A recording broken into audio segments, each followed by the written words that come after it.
কোথাও নির্বাচনের level playing ফিল্ডের অভাব নেই বলে মন্তব্য করেছেন অর্থ মন্ত্রণালয় এবং বিজ্ঞান ও প্রযুক্তি মন্ত্রণালয়ের উপদেষ্টা ডক্টর সালেউদ্দিন আহমেদ।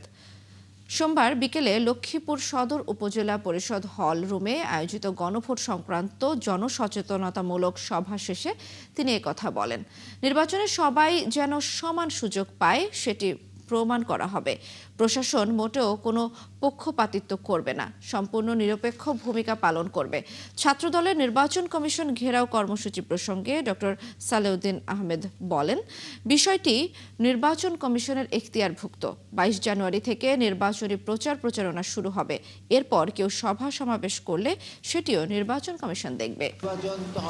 এখন যে লেভেল ওনারা জানেন রিটার্নিং অফিসার কোথায় কার এগেন্সে কি ইস্যু করে। আমি তো আরও 2টা জেলায় গেলাম, কোথাও কিন্তু লেভেল প্লেইং ফিল্ডের অভাব নেই।